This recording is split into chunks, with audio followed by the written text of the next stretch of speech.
Alhamdulillahirabbil alamin wa bihi nasta'inu ala umuri dunya waddin. Wassalatu wassalamu ala asrofil anbiya'i wal mursalin sayyidina Muhammadin wa ala alihi wa sahbihi ajmain. Alhamdulillah saudara-saudaraku sekalian, pada malam ini ya, di kesempatan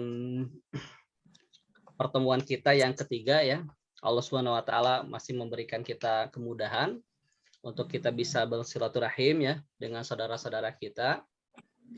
Semoga pertemuan ini selalu menjadi wasilah ya untuk kita mendekatkan diri pada Allah Subhanahu wa taala. Salawat dan salam semoga tercurahkan kepada Rasulullah SAW, para keluarganya, sahabat, serta kita umatnya sampai akhir zaman.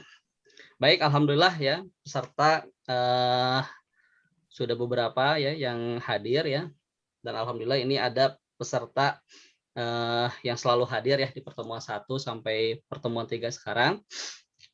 Dan alhamdulillah ya pemateri ketiga pun ya ini sudah hadir juga ya.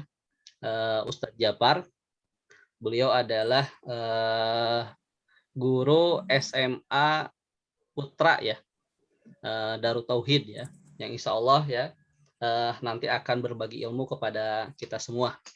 Baik, untuk menambah keberkahan, ini mohon minta tolong saja ya kepada Kang Iqbal mungkin untuk bisa membacakan. Ini siapa? Kang Kamal sudah siap ya. Kang Kamal ya, siap. Aja ya. Kang Kamal ya, kita ingin mendengarkan suara merdu ya. Sudah lama dari Kang Kamal kita rindu. Untuk menambah keberkahan ya, kita dengarkan dulu ayat suci Al-Quran yang akan dibacakan oleh Ustadz Kamal. Tafadol, silakan. Assalamualaikum warahmatullahi wabarakatuh. Waalaikumsalam warahmatullahi wabarakatuh.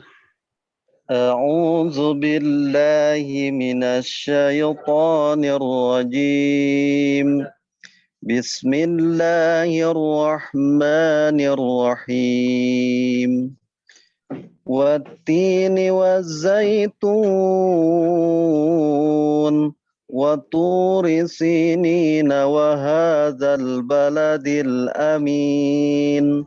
Laqad khalaqnal insana fi ahsani taqwim. Summa radadnahu asfala safilin. Illa alladzina amanu wa amilus solihati falahum ajrun ghairu mamnun. Fama yukazzibuka ba'du biddin. Alaihissallahu biahkamil hakimin. Sadaqallahul azim. Assalamualaikum warahmatullahi wabarakatuh. Waalaikumsalam warahmatullahi wabarakatuh. Alhamdulillah, jazakallah ya Ustadz Kamal ya yang sudah membacakan ayat suci Al-Quran ya, surat At-Tin. Semoga dengan dibacakannya ayat suci Al-Quran menambah keberkahan ya pertemuan kita. Baik, saudara-saudaraku sekalian ya, untuk langsung saja ya menyingkat waktu ya pertemuan kita ya yang lebih efektif. Kita coba dengarkan ya dari narasumber kita ya, Ustadz Japar ya, yang akan mencoba ya memantik diskusi ya berkenaan dengan biografi daripada Muhammad Nasir ya, yang beliau ambil dari bukunya Ajib Rosidi ya, yang namanya cukup populer juga ya di kalangan pegiat literasi begitu. Baik, kepada Kang Japar sudah saya setting ya untuk bisa share screen ya. Silakan bisa memulai ya sekarang. Oke, hatur nuhun Pak Isma. Bismillahirrahmanirrahim. Assalamualaikum warahmatullahi wabarakatuh. Waalaikumsalam warahmatullahi wabarakatuh. Alhamdulillah nahmaduhu wa nasta'inuhu wa nastaghfiruh wa na'udzu billahi min syururi anfusina wa min sayyiati a'malina. May yahdihillahu fahuwal muhtadi wa may yudlil fala hadiyalah. Asyhadu an la ilaha illallah wahdahu la syarikalah wa asyhadu anna Muhammadan abduhu wa rasuluh alladzi la nabiyya wa rasulahu ba'dah. Puji dan syukur kita panjatkan kepada Allah Subhanahu wa taala yang masih memberikan kita yaitu kenikmatan, dan salah satu nikmat yang patut sangat kita harus syukuri adalah nikmat kesehatan, di mana kita bisa berkumpul di Zoom ini, sedangkan yang lain mungkin saudara ataupun kerabat kita sedang sakit ya. Dan sholawat serta salam tentunya kita panjatkan kepada Nabi Muhammad SAW yang telah membawa ajaran Islam sampai kita bisa memeluknya, dan semoga kita nanti mendapatkan syafaat di yaumil akhir nanti. Amin ya Allah ya rabbal alamin. Alah garogi Farisma. Bapak-bapak semuanya ya, yang tentunya yang saya hormati, di sini saya izin menyampaikan materi perihal tentang Muhammad Natsir yang memang qadarullahnya ya tidak disengaja sebenarnya, bahwa hari ini bertepatan dengan 17 Juli 2021, dan ini pun bertepatan dengan hari lahirnya Muhammad Natsir, tepatnya 113 tahun yang lalu. Gitu. Nah, di sini saya mengambil judul yaitu Belajar pada Natsir Muda. Jadi kita akan fokus, buku ini fokus membahas tentang Natsir tapi sebelum pendudukan Jepang, gitu ya. Jadi dari beliau lahir sampai ke masa pendudukan Jepang. Nah, ini kurang lebih gambaran dari bukunya, bapak-bapak semua ya. Ini berjudul Muhammad Natsir, sebuah biografi. Ini karya dari Aji Prosidi. Nah, penerbitnya ini adalah Giri Mukti Pasaka tahun 1990 diterbitkan, dan jumlah halamannya sekitar 317 halaman. Nah, buku ini, kalau kita berbicara buku ini ditulis oleh oleh Aji Prosidi. Tapi posisi Aji Prosidi ini sedang berada di Jepang. Jadi ketika mengambil sumber ini, Aji Prosidi dibantu oleh anaknya, ataupun memang ketika libur, maka Aji Prosidi langsung datang ke rumah Muhammad Natsir untuk melakukan wawancara, untuk mengumpulkan sumber untuk membahas biografi Muhammad Natsir ini. Kenapa Aji Prosidi membahas biografi Muhammad Natsir? Itu karena Aji Prosidi sebelumnya menulis tentang biografinya Safruddin Prawiranegara, sehingga asa kurang pas gitu ya ketika menulis Pak Safruddin, tapi sahabatnya pun Muhammad Natsir tidak ditulis gitu. Sebenarnya beberapa kali Pak Aji Prosidi ini mau melakukan ini ya wawancara, sudah memberikan pertanyaan-pertanyaan, tetapi memang ditolak oleh Muhammad Natsir gitu, karena kesibukan beliau saat itu gitu. Nah, kemudian buku ini secara khusus ini fokus untuk membahas sikap dan juga perkembangan pemikiran Muhammad Natsir. Jadi bagaimana perkembangan pemikiran dan juga sikap Muhammad Natsir ini dibahas gitu. Nah, buku ini biografi yang diniatkan oleh Pak Aji Prosidi ini sebenarnya mau dibuat 3 jilid, bapak-bapak semua. Jadi jilid yang pertama yang warna hijau, ini temanya adalah kehidupan Muhammad Natsir sampai menjelang kedatangan Jepang. Kemudian di jilid yang kedua nanti membahas tentang zaman pendudukan Jepang sampai penahanan oleh rezim Soekarno. Nah, di jilid yang ketiga ini membahas tentang kehidupan Natsir sesudah bebas dari tahanan. Akan tetapi memang pada kenyataannya jilid kedua dan jilid ketiga ini tidak pernah terbit gitu, tapi naskahnya itu ada gitu ya, bapak-bapak semua. Hal ini diketahui tidak jadi terbit itu diungkapkan oleh Aji Prosidi di dalam bukunya yang pokoknya judul akhirnya teh hidup sukses tanpa ijazah gitu Pak Risma. Yang itu ya, yang pokoknya yang tentang ijazah, di mana Aji Prosidi ini meskipun tidak punya ijazah tapi berhasil gitu ya di dalam dunia pendidikan, kemudian di dalam dunia literasinya juga. Nah, di buku itu dijelaskan kenapa Aji Prosidi tidak menerbitkan antara jilid kedua dan jilid ketiga, sehingga yang beredar di pasaran sekarang ini hanya jilid yang pertama saja gitu. Dan buku tentang biografi Natsir ini dari karya Aji Prosidi ini pun memang cukup jarang juga ya Bapak-bapak semua.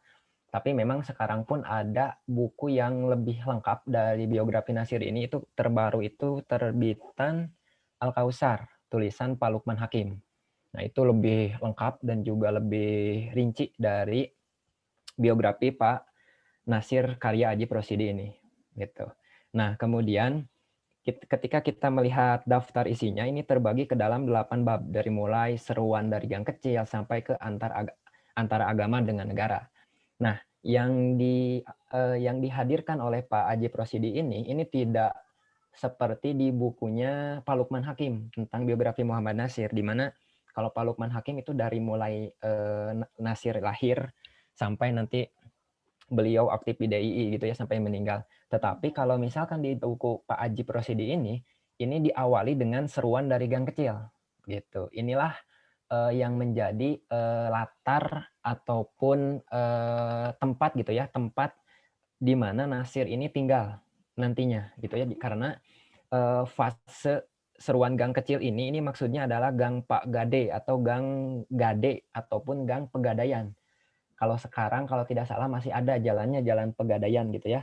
Tempat gang Pak Gade atau Pegadaian ini di sekitar Pasar Baru sekarang. Di sekitar Pasar Baru sekarang di sana ada gang Pak Gade atau gang Pegadaian.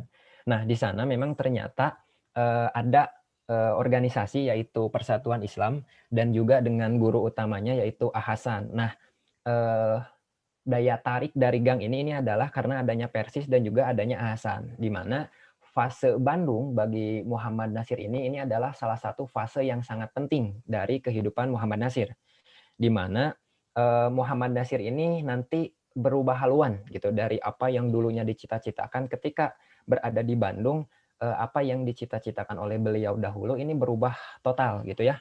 Di mana di buku ini di Gang Pak Gade juga ini dibahas tentang Ahasan gitu ya. Ada biografi Ahasannya juga, di mana Ahasan ini disebutkan datang ke Bandung ini tahun 1924, di mana sebelumnya Ahasan sebenarnya tinggalnya di Surabaya. Ahasan datang ke Bandung tahun 24 ini mau belajar tentang tekstil, di mana Ahasan ini belajar tentang tekstil, nanti punya membuka pabrik di Majalaya. Nah, kemudian setelah membuka pabrik gitu, Ahasan mau pulang lagi ke Surabaya, akan tetapi ditahan oleh Kiai Haji Jamjam dan juga Muhammad Yunus, di mana yang notabene Kiai Haji Jamjam dan Muhammad Yunus ini adalah pendiri dari Persis gitu. Ditahan oleh kedua tokoh ini untuk apa? Untuk menjadi guru Persatuan Islam, karena memang sebelumnya Ahasan ini sedari Singapura, kemudian di Surabaya ini sudah aktif dan juga menamatkan kitab-kitab kuning gitu ya. Kemudian belajar bahasa Arabnya pun sudah fasih dari Ahasan ini. Tapi memang kelemahan dari beliau itu adalah bahasa Belanda. Nah, menurut salah seorang yang meneliti tentang Ahasan juga, karakteristik dari seorang Ahasan adalah lahir di Singapura, kemudian keturunan dari Tamil India. Nah, India ini, orang-orang India saat itu ternyata suka debat gitu. Nah, ternyata apa yang suka debatnya orang India ini tuh menurun gitu kepada seorang Ahasan, sehingga ketika Ahasan di Bandung menjadi guru utama dari Persatuan Islam, Ahasan ini sering melakukan debat, misalkan debat dengan Ahmadiyah, debat dengan Kiai Haji Anwar Sanusi dan lain sebagainya gitu ya. Ahasan ini memang sering debat gitu, tapi memang forum-forum debat ini debat yang misalkan mengundang nih di masjid mana melakukan debat di sana secara terbuka, Nasir ini tidak mengikuti dengan debat bersama Ahasan tersebut gitu. Tapi karakteristik dari Ahasan itulah yang membentuk juga dari sosok Muhammad Nasir ini gitu. Nanti ketika Persatuan Islam yang sekarang tempatnya di Pajagalan, ada pesantren Persatuan Islam di sana. Kemudian nanti ketika masa pendudukan Jepang dan juga Ahasan dalam segi ekonomi gitu ya lebih sulit gitu menurut tantenya atau bibinya, maka Ahasan ini diminta pulang lagi ke Surabaya. Maka tahun 1940 Ahasan ini pulang lagi, kemudian di Surabaya, di Bangil tepatnya, itu pun mendirikan kembali pesantren. Sehingga memang Persis ini ada dua pesantren yang besar gitu ya, ada di Bandung dan juga di Bangil. Di Bangil ini Hasan anak muda di sana gitu ya. Kecuali yang di Bandung itu pun tidak dibubarkan, tetap ada dan dilanjutkan oleh para tokoh yang ada di Bandung gitu. Kemudian Hasan ini karena beliau ini sudah bisa dan beliau ini membuat salah satu ini majalah, namanya adalah majalah Pembela Islam, di mana memang majalah Pembela Islam ini ataupun mengkanter para pemikiran-pemikiran ataupun tulisan-tulisan dari tokoh yang memang tidak suka ke Islam. Sehingga majalah ini dinamakan Pembela Islam gitu. Tapi Pembela Islam berhenti 1935 gitu. Tapi alisan pun nanti akan berhenti ketika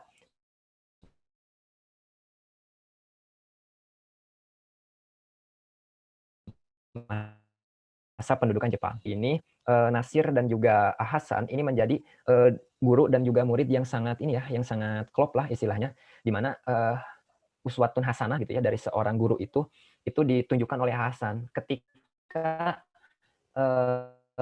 anak-anak ataupun para siswa AMS ya, sekolah Belanda itu pulang gitu. Nasir dan juga nanti temannya ada ya, Fakhrudin Al-Kafiri, itu main ke rumah Hasan. Hasan sedang melakukan, otomatis ketika kedatangan para pemuda tersebut, Hasan langsung memberhentikan pekerjaannya, langsung mendatangi Nasir dan juga Fakhrudin ini. Jadi benar-benar istilahnya memuliakan kepada tamunya gitu. Padahal dari Nasir sendiri mempersilahkan, padahal ya sudah bereskan saja gitu Tuan Hasan apa yang sedang Anda bereskan gitu. Tapi memang Hasan menghormati kepada Nasir, apalagi memang pemuda gitu ya, pemuda usia SMA gitu, mau belajar, mau berdiskusi bersama Hasan. Dan di sana memang banyak tukar. Bagusnya dari para guru-gurunya itu adalah ketika Nasir memiliki satu permasalahan, maka Hasan ini menunjukkan referensinya, sehingga Nasir aja yang membacanya gitu. Dan ketika di majalah Pembela Islam nanti pun Nasir punya satu rubrik gitu ya, satu rubrik di mana Nasir dipersilahkan untuk menulis di sana. Dan salah satu andalan dari majalah Pembela Islam, Alisan, itu adalah salah satu rubrik tetap gitu ya, satu rubrik yang dimiliki oleh Hasan, yaitu rubrik soal jawab, di mana rubrik soal jawab ini adalah orang-orang mengirimkan pertanyaan tentang seputar Islam, nanti dijawab oleh Hasan gitu ya, secara berseri. Tapi memang akhirnya pertanyaan yang dikirimkan itu diberhentikan karena terlalu banyak pertanyaan, sampai beres dulu gitu semuanya, dan akhirnya buku soal jawab ini dibukukan gitu oleh Hasan itu sendiri. Gitu. Nah, kemudian nanti pun Hasan itu bersama Natsir itu akan berhadapan dengan Soekarno gitu ya. Dulunya itu memang Soekarno berhadapan dengan Agus Salim, kemudian Hasan bersama Natsir berhadapan dengan Soekarno. Itu kenapa? Karena memang beda pendirian, di mana Nasir dan juga Hasan dan juga Agus Salim ini, Islam ini menjadi dasar utama gitu ya di dalam bernegara gitu. Tetapi kalau misalkan dari Soekarno, Islam ini hanya salah satu unsur saja, tidak menjadi unsur utama di dalam bernegara gitu. Nah, untuk melawan pemikiran-pemikiran dari Soekarno, Hasan ini membuat buku gitu ya yang berjudul Islam dan juga Kebangsaan, Islam dan Kebangsaan karya Hasan. Kalau misalkan sekarang berarti buku yang terbaru yang covernya warna biru, itu Islam dan juga Kebangsaan. Gitu. Itulah setting tempat Pak Gadai ini ya, di mana Gang Pak Gadai ini pegadaian di sekitar Pasar Baru, di mana di sana banyak gitu ya, ada orang Keling, ada kemudian orang Eropa, ada orang Cina yang bergaul di sana, sehingga Nasir pun di sana mendapatkan pengalaman hidup gitu ya. Oh, menjadi orang pribumi itu seperti ini, yang dimana intinya adalah ditindas oleh golongan-golongan yang lainnya dan jadi golongan yang paling bawah gitu. Itu tentang Gang yang Pak Gadai. Kemudian kita melihat dari masa kecil Muhammad Nasir gitu. Di buku itu pun nanti disampaikan tentang masa kecil Muhammad Nasir. Namanya adalah Muhammad Nasir, nanti bergelar Datuk Sinaro Panjang. Gitu. Kemudian Nasir ini lahir di Alahan Panjang tanggal 17 Juli 1908. Meninggalnya nanti di Jakarta 6 Februari 1993. Beliau ini adalah anak ketiga dari 4 bersaudara. Nah, kemudian orang tua beliau ini adalah ibunya bernama Khadijah dan juga bapaknya bernama Idris Sultan Saripado. Nah, ayahnya ini, Pak Idris ini bekerja sebagai juru tulis kontrolir di Alahan Panjang, yang dimana gajinya itu sekitar 70 gulden per bulan, gitu ya. Nah, inilah cita-cita Muhammad Nasir sedari kecil, yaitu ingin menjadi seorang Mr. in the Rechten, atau ingin menjadi sarjana hukum, gitu ya. Seperti Pak Mamat lah sepertinya, gitu. Nah, kemudian kegiatan sehari-hari dari kecil Muhammad Nasir ini adalah pagi-pagi sekolah formal, sekolah rakyat gitu ya. Kemudian nanti malam harinya mengaji, dan ini sudah menjadi satu kultur yang terbiasa di Sumatera Barat gitu ya. Bahkan ada pepatah kecil yang dari Nasir ya, kebiasaan di lahan panjang tempat Nasir lahir itu adalah bahwa anak-anak yang usia 8 tahun 7 sampai 8 tahun kalaulah masih tidur di rumah, tidak tidur di ini ya, tidak tidur di surau ataupun di masjid, maka anak-anak ini akan diejek gitu ya oleh teman-temannya. Sehingga Nasir yang usia SD, masuk usia SD, ini tidak tinggal bersama orang tuanya tapi tinggalnya di surau gitu bersama teman-temannya. Di sana pun sudah muncul kemandirian dari seorang Nasir kecil gitu ya, Bapak-bapak semuanya. Nah, ini adalah foto Muhammad Nasir, di mana Nasir ini yang paling kiri, kemudian perempuan ini adalah kakak dari Muhammad Nasir gitu. Foto ini saya dapatkan dari buku ini yang kenang-kenangan Muhammad Nasir 70 tahun, karena di buku Aji Prosidi itu sangat sedikit ya foto-fotonya, tapi ini dari buku kenang-kenangan 70 tahun Muhammad Nasir. Nah, kemudian Nasir memasuki pendidikan, kalau tadi malamnya di surau, nah pagi-paginya ini sekolah formal. Nasir memang awalnya sekolah di sekolah rakyat, tapi nanti Nasir pindah ke HIS, yaitu HIS level SD ya, Hollands Inland School Adabiah. Kenapa awalnya itu di HIS Adabiah? Karena Nasir ini ditolak di HIS Padang, karena Nasir sebenarnya pengen ke HIS Padang gitu ya, karena ini sekolah milik Belanda, bergengsi juga. Akan tetapi ini ditolak gitu oleh HIS Padang. Salah satunya memang karena bayarannya cukup tinggi, gajinya ayahnya itu kan 70 gulden gitu ya. Sedangkan biaya di sana pun masuk dan lain sebagainya itu 70 gulden, jadi tidak cukup lah istilahnya. Maka Nasir sekolah di HIS Adabiah ini, nah Nasir ini tidak tinggal bersama orang tuanya, tapi tinggal bersama uaknya lah. Kalau kita mah tinggal bersama uaknya, Makci Ibrahim atau Makci Rahim tinggal di sana, membantu keperluan dari Makci Ibrahim, misalkan sore hari, malam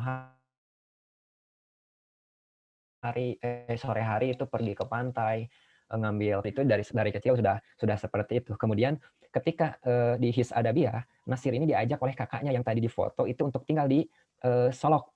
Oleh ayahnya diajak ke Solok karena ayahnya ini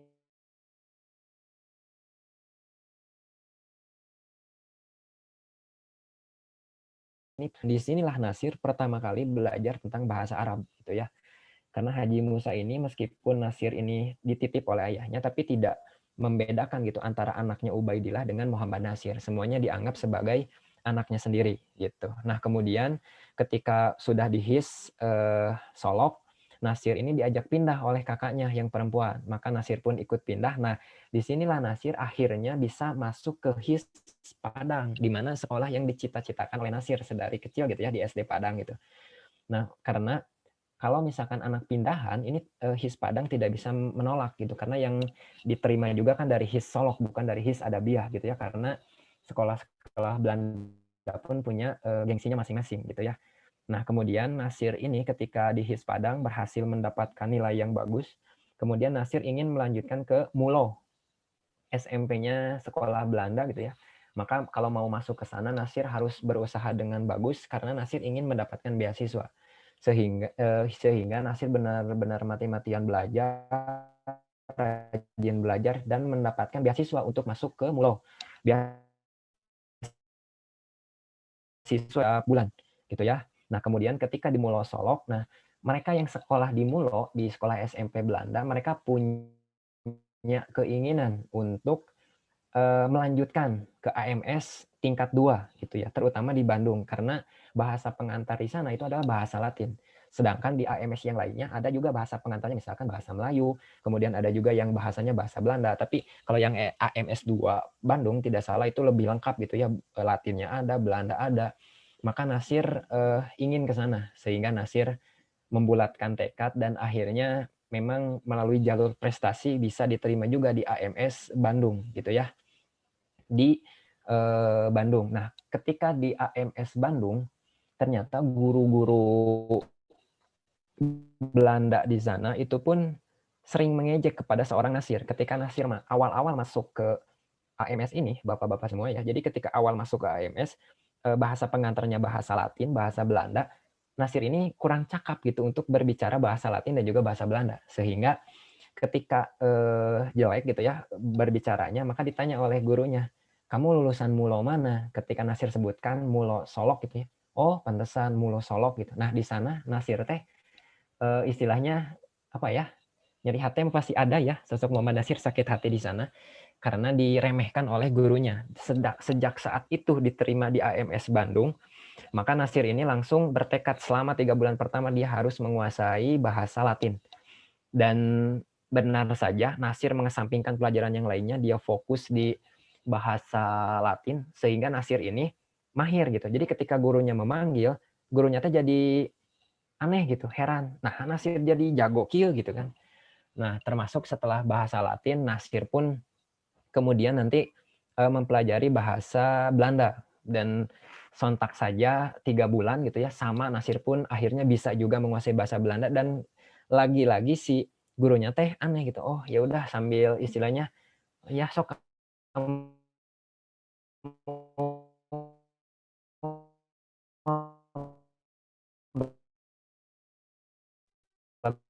bagus lah gitu ya. Nah, jalan-jalan dari Pasar Baru kemudian nanti jajan sate ya di Madrawi, jajan sate di sana. Setelah jajan sate di sana, Nasir jalan-jalan gitu ya, lewat Cikapundung. Terus Nasir diam di depan Hotel Homen, sampai Homen Nasir diam di sana dan di seberangnya kan ada gedung Society Concordia ya atau gedung lihat di sana ada hiburan malam dan ada yang permainan biola tersebut sehingga Nasir teringat dengan biolanya yang ada di rumahnya karena Nasir ini suka memainkan biola gitu. Itu ada hiburan-hiburan setiap minggu ya yang dilakukan oleh Nasir, jalan-jalan, melihat orang yang main biola, jajan sate, pulang lagi dan lain sebagainya gitu. Nah, kemudian di AMS Bandung 2 ini sebenarnya Nasir pun mulai terbuka dan juga tercerahkan itu ketika guru yang mengejek Nasir tadi itu teh tidak puas gitu ya. Maksudnya kemarin mah budak eta bisa gitu ya bahasa. Tapi mungkin ini nggak bisa gitu. Nah si guru itu adalah sok siapa yang mau meneliti tentang keadaan ekonomi yang ada di Hindia Belanda. Maka semuanya teh terdiam, semua siswanya teh terdiam dan Nasir mengangkat tangan gitu. Saya siap untuk membahas permasalahan tentang ekonomi geografi tersebut gitu ya. Maka Nasir meneliti dengan serius, datang ke rumah Hasan, lihat sumber-sumber apa yang ada, kemudian oleh Hasan diberikan juga, lalu disarankan datang ke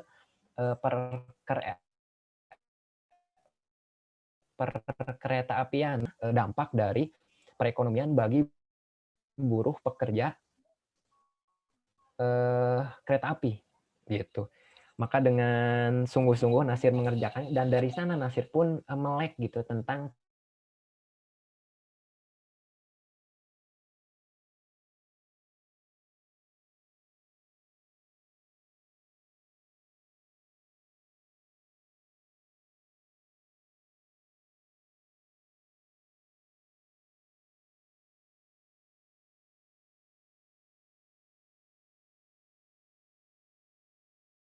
ya.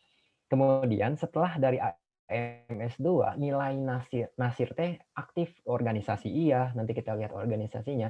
Kemudian di sekolah ini Nasir itu nanti mendapatkan beasiswa. Karena nilainya bagus Nasir mendapatkan beasiswa. pilihan beasiswa itu ada 2 tujuan. Yang pertama jurusan ekonomi di Groningen gitu ya, di Belanda, pokoknya di Belanda, jurusan ekonomi. Kedua, Nasir ini mendapatkan kesempatan untuk melanjutkan jurusan hukum di Batavia atau di Jakarta. Yang dimana jurusan hukum ini adalah cita-cita dari Muhammad Nasir, di mana nanti kalau dia kuliah di sana, maka akan mendapatkan gelar Mister in the Rechten gitu ya. Jadi nanti sarjana hukum beliau. Akan tetapi nanti fase di sinilah Nasir menjadi galau. Galau dalam artian Nasir ini bingung nih, apakah saya harus mengikuti cita-cita saya dari kecil ataupun saya menghadapi apa yang sedang saya dapatkan, yaitu ketimpangan ekonomi, kemudian ketidakadilan yang ada di Hindia Belanda saat itu. Maka Nasir istikharah, Nasir berdiskusi juga dengan Hasan. Kalau kata Hasan ya itu mah kan kamu yang menentukan, silahkan istikharahkan. Pada akhirnya nanti Nasir ini istikharah dan bulatlah keputusannya, di mana Nasir tidak mengambil jurusan ekonomi ke Belanda, Nasir pun tidak mengambil jurusan hukum ke Batavia. Tapi Nasir memilih untuk tetap ada di Bandung dan melanjutkan pendidikannya dan membuat sebuah lembaga pendidikan, di mana nanti lembaga pendidikannya adalah bernama Pendis Pendidikan Islam. Nah, Nasir teh ini ya, serba salah gitu untuk menceritakan kepada orang tuanya, hingga akhirnya Nasir kirim surat lah kepada orang tuanya dan orang tuanya justru merespon dengan bagus gitu ya, apa yang diinginkan oleh Muhammad Nasir ini.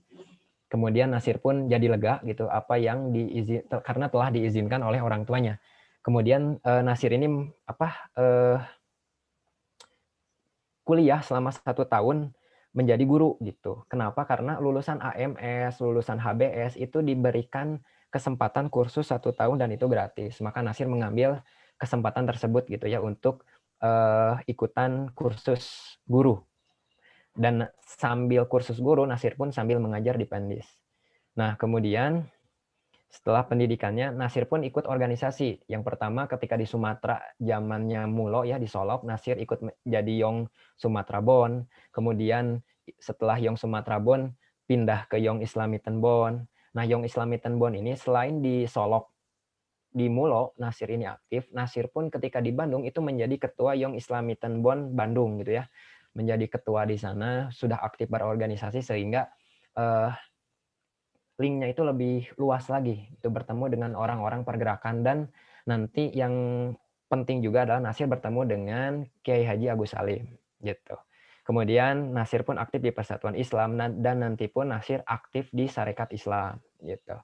Nah, kemudian ini adalah guru-guru yang berpengaruh bagi Muhammad Nasir di buku Aji Prosidi ini. Yang pertama ada Hasan tentu saja tadi yang dari Gang Pagade ini, kemudian ada Agus Salim pembina JIB Partai Sarekat Islam Indonesia juga ya.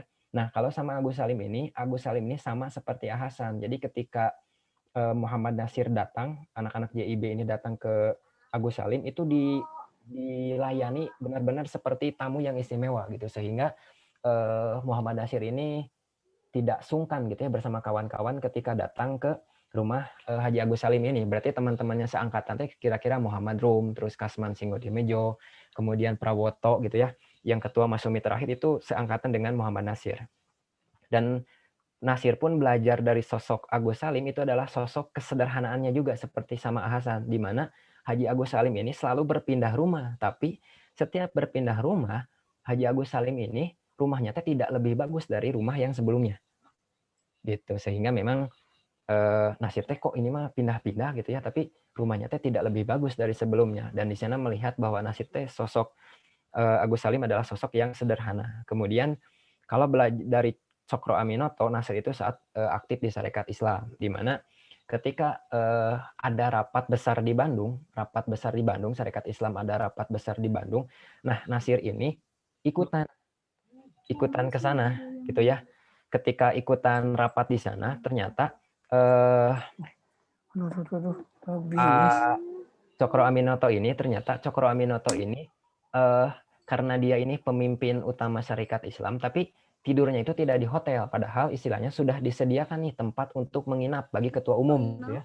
Ketua umum pasti disediakan tempat menginap, akan tetapi memang Cokro Aminoto justru menolak tempat yang sudah disediakan. Malah Cokro Aminoto ini menjinjing, kalau sekarang mah sleeping bag, berarti menjinjing sleeping bag, dan lebih memilih tidur dengan anggota-anggota biasa aja. Salah satunya dengan Muhammad Nasir, sehingga Nasir pun kembali melihat kesederhanaan dari seorang Cokroaminoto gitu ya, pemimpin besar tapi ini mah sederhana gitu. Nah kemudian kalau dari Syekh Ahmad Surkati, Nasir ini ketika sering berkunjung ke Bogor, karena nanti Syekh Ahmad Surkati ini beraktif di Ar-Irsyad juga di Bogor, di Jakarta juga. Nah Nasir ini sangat kagum ke Syekh Ahmad Surkati ketika Nasir ini istilahnya mau meminta zakat ya kepada para agnia. Nah, Nasir ini diundang oleh Syekh Ahmad Surkati di depan para ini ya keturunan-keturunan Arab gitu. Nah, maka Syekh Ahmad Surkati di sini memuji seorang Muhammad Nasir, di mana Nasir ini adalah sosok pemuda tapi masih muda sudah memiliki lembaga pendidikan Islam, sedangkan para saudagar yang ada di sini ini tidak memiliki lembaga seperti Muhammad Nasir. Kurang lebih seperti itu. Di sana Nasir merasa tersanjung dan merasa Masya Allah gitu ya, seorang guru itu memperlakukan beliau seperti itu. Gitu. Nah kemudian setelah guru-guru organisasi juga, kemudian nah ini adalah ada sahabat Nasir, memang tidak tertera di sana ya. Nasir ini sedari sekolah di AMS ini berbarengan dengan Fahrudin Al-Kasiri, ini sama-sama dari Sumatera, beliau dari Palembang. Nah maka Fahrudin ini sedari sekolah berbarengan gitu datang ke Ahasan. Jadi benar-benar menemani Nasir ke Ahasan gitu. Nah, sedangkan temannya yang satu lagi itu ada Hamka, Haji Abdul Malik Karim Amrullah, di mana Hamka ini adalah teman sebaya Nasir sebenarnya, akan tetapi Nasir tidak pernah bertemu dengan Hamka sedari kecil gitu. Karena Hamka ini sama-sama lahiran tahun 1908 maaf, bulannya bulan Februari, jadi lebih dulu lahirnya dibandingkan Muhammad Nasir. Nah, Hamka ini termasuk salah seorang yang sering mengirimkan tulisan kepada pembela Islam, sehingga sering surat menyurat lah antara Hamka dan juga dengan Muhammad Nasir. Nah, Hamka pun ini tahun 27 ya, ini melakukan ibadah haji.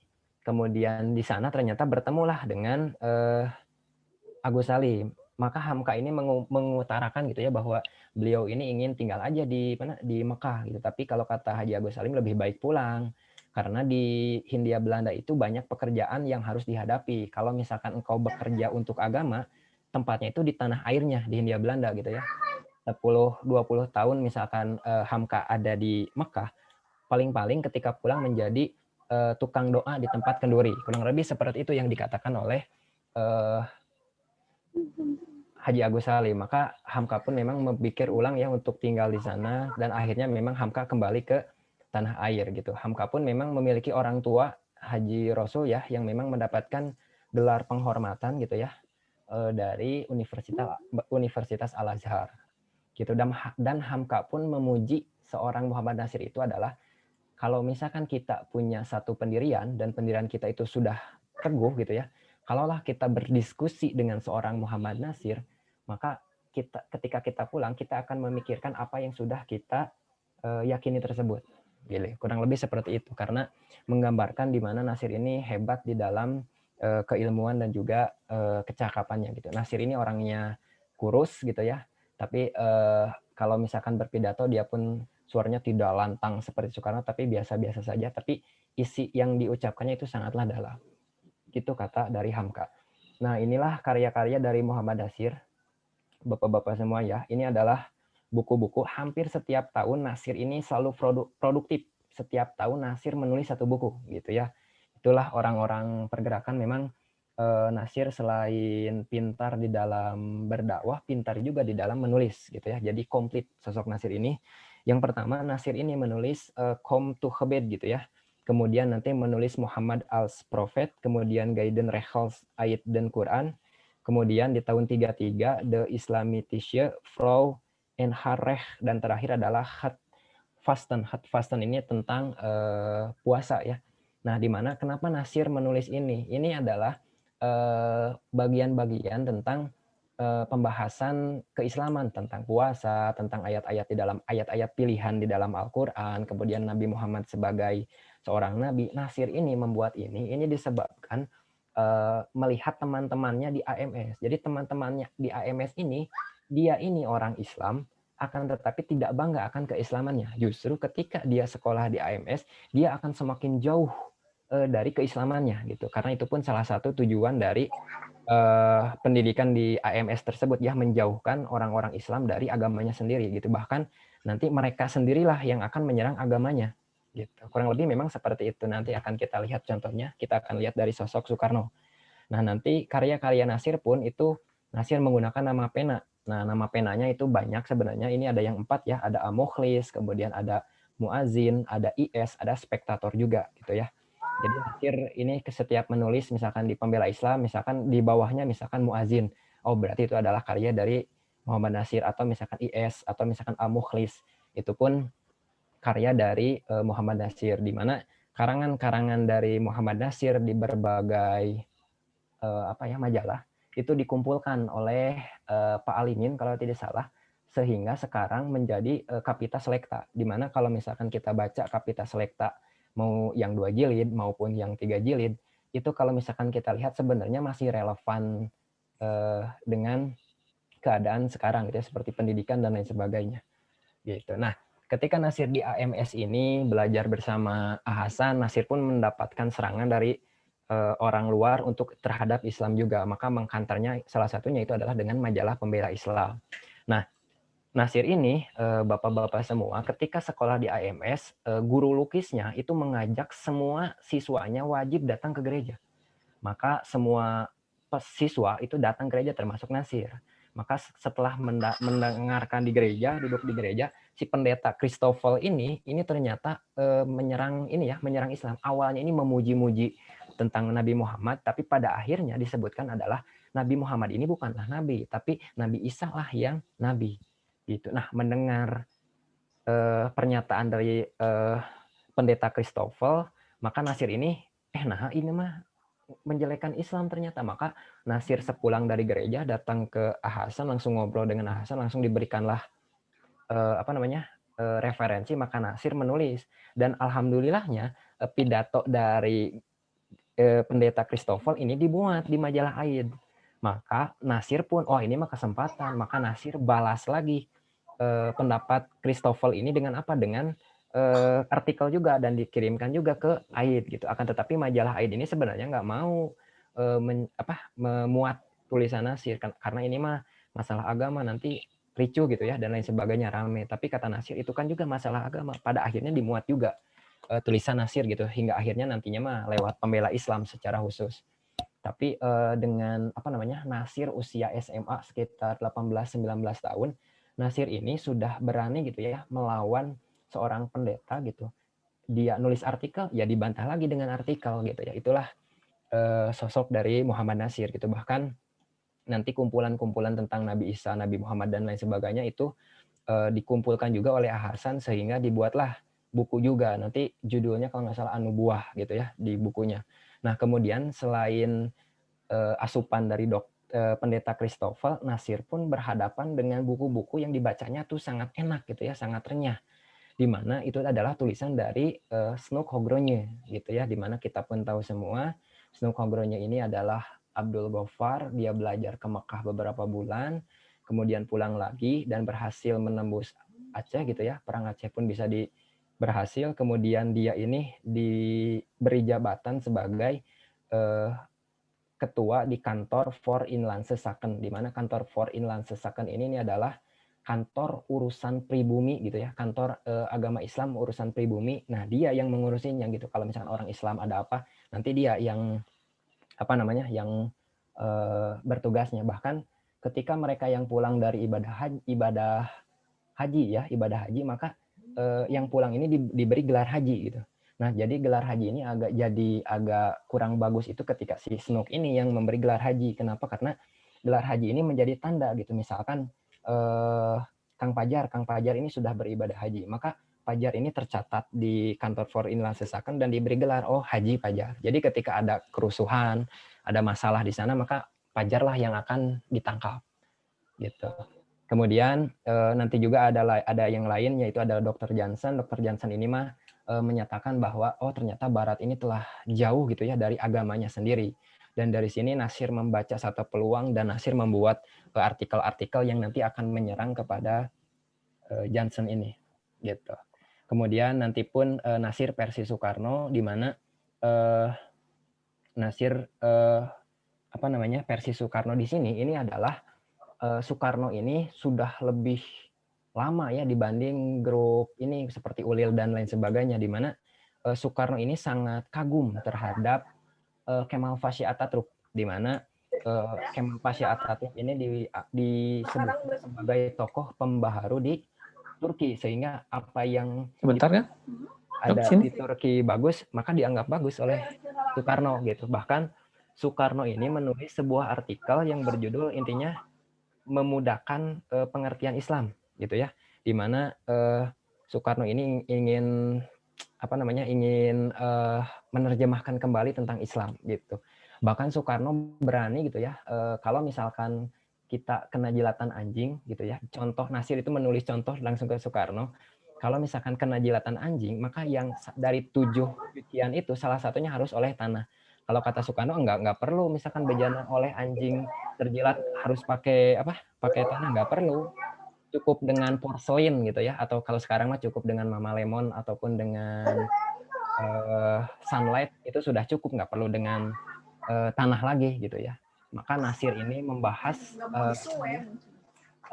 artikel yang ataupun pemahaman menurut Soekarno tersebut dengan satu buku yang secara khusus yang berjudul Islam dan juga Akal Merdeka, di mana Nasir di sana, kalau menurut Nasir, Islam itu memberikan kebebasan, tapi jangan sampai kebebasan ini menjadi kebablasan gitu ya, karena Soekarno ini menjadi kebablasan gitu. Nah, nanti Soekarno ditangkap di Sukamiskin. Soekarno pun nanti memang memuji Nasir juga, tapi nanti dipindahkan lagi ke Ende gitu ya, ke Bengkulu. Nah, dari sanalah nanti Soekarno ini mulai memperdalam agama gitu ya, bahkan dia mengajar di sana, nanti nikah dengan Bu Fatmawati di sana, bahkan nanti berkirim surat antara Hasan dan juga Soekarno, sehingga Soekarno meminta dikirim beberapa buku, nanti dikirim juga beberapa buku gitu ya oleh Hasan, dan dari sana nanti pendirian Soekarno pun akan berbeda gitu ya. Nah, kalau Bapak-bapak ingin melihat perdebatan Soekarno dan Nasir gitu, ataupun di buku ini karya Soekarno yang berjudul Bendera di bawah Bendera Revolusi, di mana di jilid 1 itu ada bagaimana tulisan Soekarno gitu, dan nanti pun ada juga tulisan Nasir kalau tidak salah dimuat juga di sana. Nah, kemudian nanti pun Nasir menghadapi Islam dan juga Kristen gitu ya, yang tadi di gereja, maka secara khusus nanti pun Nasir menulis buku yaitu Islam Kristen di Indonesia gitu, dan tulisan ini pun nanti dijadikan rujukan oleh para pendakwah yang ingin melawan Kristen juga gitu ya. Nah, nanti pun Nasir pun mengirim surat kepada Paus misalkan. Itu benar-benar jadi perhatian penting oleh Nasir. Bahkan Nasir ini saking pentingnya terhadap Kristen ya, karena Kristen istilahnya penting ataupun berbahaya, Nasir pun menyebutkan bahwa 3 sasaran dakwah kita itu seharusnya serangan yang akan menyerang dakwah itu ada, yang pertama adalah sekularisasi, yang kedua kristenisasi, yang ketiga adalah nativisasi gitu ya. Jadi 3 hal inilah yang harus diperhatikan oleh para pendakwah. Bahkan terhadap kristenisasi ini nantinya Nasir mendirikan Dewan Dakwah Islam Indonesia. Nah, di Dewan Dakwah ini para pendakwahnya dikirim ke berbagai daerah. Nah, di sanalah mereka akan berhadapan dengan kristenisasi. Sehingga di buku Data dan juga Fakta itu bahkan ke Padang yang memang sangat kental keislamannya itu pun bisa daerah orang-orang Kristen bisa masuk ke sana. Bahkan di buku Data dan Fakta disebutkan ketika pembukaan lahan misalkan di Lampung, kemudian di Medan, itu sebenarnya pembukaan lahan itu nantinya ini sebenarnya untuk kristenisasi juga masuk ke sana. Gitu ya, Nasir pun menyebutkan di sana, bahkan pola dari kristenisasi itu adalah lewat pendidikan, kemudian lewat ekonomi, kita sering menyebutnya misalkan dengan Indomie ataupun minyak goreng gitu ya, itu memang betul. Kemudian dengan pendidikan gitu, lewat pendidikan itu adalah nanti orang-orang Islam sama nanti disekolahkan di Barat, nah nanti akan menyerang Islam kembali gitu, dan dia pun nanti akhirnya ya pro ke sana gitu, seperti orang-orang Jil itu. Misalkan kuliah di UIN, nanti S2, S3 di Kanada dan sebagainya, ketika pulang itu menyerang Islam gitu. Jadi Dewan Dakwah pun nanti jauh-jauhnya oleh Nasir itu tetap pusat fokus sasaran dakwah itu salah satunya adalah ke kristenisasi gitu.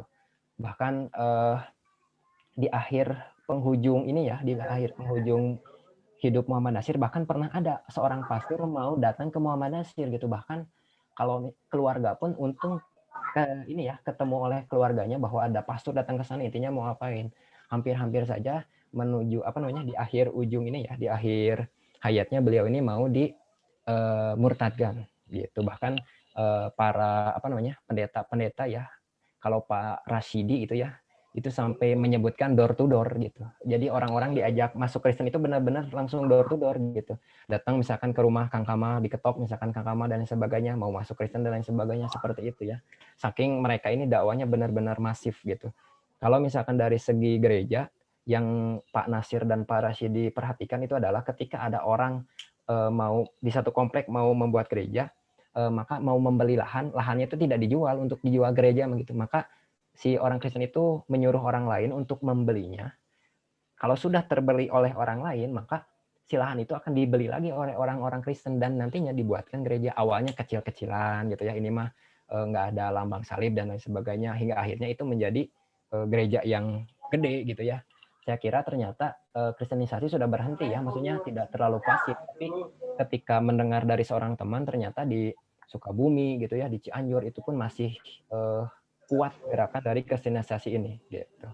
Kemudian tadi ya Nasir Kasih Soekarno nanti menghasilkan buku Islam dan juga Akal Merdeka gitu untuk melawan pemikiran-pemikiran dari Soekarno, karena Nasir ini menganggap Soekarno ini berbahaya gitu ya. Ketika Nasir menghadiri acara PNI tahun 1927 di Bandung, setiap kali Soekarno orasi, wah ini mah pasti penuh gitu ya. Bahkan pada masa itu ketika ada ulang tahun organisasi perempuan, Nasir diundang di sana, Soekarno pun diundang di sana. Soekarno itu ditempatkan sebagai pembicara di akhir. Kalau Soekarno ditempatkan di pembicara awal, maka setelah Soekarno rata-rata bubar gitu ya. Saking terkenalnya dan juga menarik menarik animo masyarakat kalau Soekarno berbicara gitu. Bahkan di buku ini juga dijelaskan bahwa Soekarno itu tidak aja kalau diundang oleh organisasi perempuan, Soekarno ini menyampaikan bahwa dia tidak pro poligami, tapi ketika di rapat PNI gitu ya, dia ini menyampaikan bahwa dia pro poligami gitu, dan ketidakajegan seorang Soekarno itu pun langsung diserang oleh Muhammad Natsir di dalam artikel-artikel yang dimuat nantinya oleh majalah Pembela Islam gitu. Itulah serangan dan juga kritikan dari Natsir gitu ya terhadap pemikiran Soekarno. Nah, kemudian Natsir setelah beres buka semua pendidikan di AMS, Natsir tadi melanjutkan kursus ataupun sekolah guru. Nah, Natsir ini pada tahun 32 ini mendirikan lembaga pendidikan Islam. Kenapa mendirikan ini? Karena Natsir melihat ketika sekolah di AMS orangnya orang Islam gitu ya, ada orang Islam sekolah di sana, ini malah menjadi tidak suka kepada Islam gitu. Bahkan pelajaran agamanya pun ini sangat kurang di sana gitu ya, sehingga Natsir merasa penting untuk mendirikan pendidikan Islam. Dan yang hadir di sana yang di pendidikan Islam itu pun tidak masyarakat yang berada ya, mayoritas itu adalah masyarakat misalkan pedagang ataupun misalkan para pekerja itu yang sekolah di sana gitu. Nah, tempat Pendis ini adalah di Ciatil Kulon nomor 53 Bandung. Nah, Pendis ini level pendidikannya ada dari mulai TK ya. TK ini dipegang oleh Putih Nur Nahar, kemudian ada HIS ataupun SD oleh Natsir langsung, dan Mulo nanti oleh Insinyur Ibrahim, dan ada juga kursus-kursus dan juga ceramah-ceramah. Nah, kemudian nanti Pembela Islam ini menjadi salah satu media promosi. Kemudian Muhammad Yunus yang tadi pemimpin dari Persis pun ini menjadi salah satu donatur yang sangat besar ya bagi Muhammad Natsir. Makanya ketika nanti Muhammad Yunus ini meninggal, Pendis ini agak jadi goncang gitu di dalam keuangannya gitu. Awalnya ketika Muhammad Yunus masih ada, Pendis ini dari Jalan Lengkong dari Ciatel pindah ke Lengkong. Jadi gedungnya lebih besar. Kenapa? Karena Muhammad Yunus mengelola itu gitu. Nah, ini adalah ketika Pendis ya, sedikit tentang Pendis lagi nanti. Guru yang TK Putih Nur Nahar itu adalah teman satu organisasinya di JIB dulu. Nah, nanti pun Putih Nur Nahar ini dipersunting oleh Muhammad Natsir. 1932 Natsir mendirikan Pendis, tahun 34 Nasir menikah dengan Putih Nurnahar. Nah, hasil dari pernikahan tersebut Muhammad Nasir ini dikaruniai 6 orang anak. Ada Siti Mukhlisah, ada Abu Hanifah, kemudian ada Asma Faridah, ada Hasnah Faizah, ada Asyatul Ashriyah, dan juga Ahmad Fauzi gitu. Kalau kemarin Bu Aisyah itu masih memberikan materi gitu. Kalau misalkan ada pembahasan tentang Nasir, beliau ini masih memberikan materi kemarin bersama Pak Lukman Hakim gitu. Dan inilah 6 orang anaknya gitu ya. Anak yang kedua yang laki-laki Abu Hanifah itu sudah meninggal ketika sekolah dasar gitu ya. Jadi Nasir sejak sejak merintis pendidikan Islam, Nasir ini sudah berjalannya waktu memiliki 4 orang anak gitu. Bahkan nanti ketika hubungan dengan Pendis tersebut, istrinya ini berhubungan baik dengan para orang tuanya. Misalkan ketika Idul Adha Idul Fitri, maka dilakukan open house, maka orang tua datang ke rumah Muhammad Nasir. Ataupun misalkan Nasir berkunjung ataupun home visit ya ke rumah-rumah orang tua muridnya supaya tahu sih bagaimana gitu keadaan murid-muridnya. Ada yang membayar dengan sayuran, ada yang membayar dengan beras, yaitu mah meskipun seperti itu Nasir tidak berkecil hati gitu, tetap menjalankan pendidikan Islam ini, lembaga ini. Bahkan Nasir ini sampai tahun 37, Nasir memiliki 200 orang peserta didik dari mulai TK sampai ke SMP gitu. Nah, yang melihat ini juga ya, ternyata seorang aktivis ini berjuang benar-benar gitu ya. Jadi istrinya itu punya gelang. Gelangnya ini dipakai untuk menggadaikan di pegadaian ini untuk minjem uang. Jadi waktunya gajian, maka digadein, maka dapat uang gitu ya, maka dibayarkan gaji-gaji para guru gitu. Nanti pas Idul Fitri, Idul Adha itu bisa ketebus lagi. Oh ini ada bayar ini lagi gaji kebutuhan sekolah, digadekan lagi, bayarkan lagi, nanti dipakai. Jadi gelang yang punya istrinya ini sebenarnya lebih sering ada di pegadaian dibandingkan dengan dipakai oleh istrinya tersebut gitu. Dan memang istrinya Muhammad Nasir ini pun ketika meninggal Muhammad Yunus sehingga goncang, bahkan jadi si Pendis yang di Jalan Lengkong itu harus diusir oleh pemiliknya karena sewanya nunggak gitu ya. Maka mau nggak mau gitu ya Nasir ya harus pindah gitu. Maka orang yang datang dari kejaksaan datang gitu ya, bahkan usul ke Nasir, harusnya jadwalnya besok, kalau kata yang petugas dari kejaksaan ya udah kita tangguhkan aja ya seminggu ke depan gitu. Tapi Nasir menolaknya. Bahkan Nasir ini mau mengundang seluruh murid dan juga seluruh orang tua dari murid di Pendis untuk menyaksikan gedung sekolah itu benar-benar diruntuhkan gitu ya. Benar-benar bangkunya diambilin lagi dan lain sebagainya supaya tahu gitu bahwa pendidikan kita ya seperti ini gitu. Jadi biar sama-sama ikut berjuang gitu. Nah, kemudian nanti Nasir pun ada aktivitas politik gitu ya. Nanti Nasir aktif secara langsung di aktivitas politik ini di Partai Islam Indonesia atau PI gitu. Karena dulunya itu di Sarekat Islam, nanti Sarekat Islam ada disiplin partai ya, di mana tidak boleh misalkan anggota Sarekat Islam ini gabung di dua organisasi. Nggak boleh misalkan Sarekat Islam dengan Muhammadiyah, Sarekat Islam dengan Persis, Sarekat Islam dengan Nahdlatul Ulama, maka harus satu aja, Sarekat Islam ya Sarekat Islam gitu. Maka Muhammad Nasir pun yang anggota dari Sarekat Islam ini menjadi jadi keluar juga gitu, hingga nantinya Nasir aktiflah di Partai Islam Indonesia gitu, cabang Bandung gitu ya. Nah, nanti selain aktivitas politik, selain Nasir terjun langsung, Nasir pun sering mengkritisi pemikiran-pemikiran gitu, misalkan baik di dalam negeri ataupun luar negeri. Misalkan ada Balfour Declaration, maka Nasir pun mengkritisi ternyata Balfour ini sebenarnya hanya pura-pura lah gitu ya, mau memfasilitasi nantinya orang Palestina, orang Arab ini akan terusir dari tanah Palestina. Dan itu pun apa yang disampaikan Nasir kan itu memang kejadian juga gitu sampai sekarang, bahwa salah satunya karena Balfour Declaration ini maka orang-orang Yahudi ini bisa masuk ke Palestina sehingga mereka mencaplok daerah Palestina dan didirikan negara Israel gitu.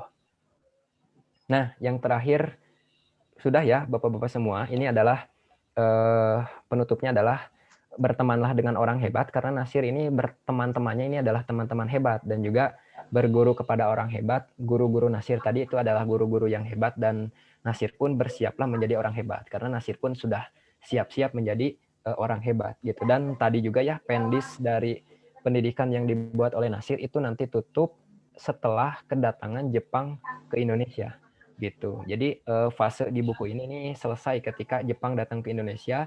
Nasir dengan pendidikan Islamnya itu pun tutup gitu ya. Kemudian yang kalau tadi yang Tuan Ahasan itu pun kembali lagi ke Surabaya gitu. Dan Nasir pun tetap masih tinggal di Bandung dan berjuang tetap untuk melakukan nanti perlawanan-perlawanan, dan nanti akan aktif di Volksraad ya, ataupun di mana, di DPR-nya gitu. Bahkan satu lagi cerita lucu tentang Nasir di Volksraad itu, Nasir itu datang ke sana hanya untuk menemani saja. Tapi saat itu karena anggota DPR kita mah kekurangan gitu ya, belum ada menulis gitu ya siapa aja anggota DPR. Nasir itu nunggu di luar aja. Terus kata panitianya teh, "Kamu siapa?" Saya Muhammad Nasir.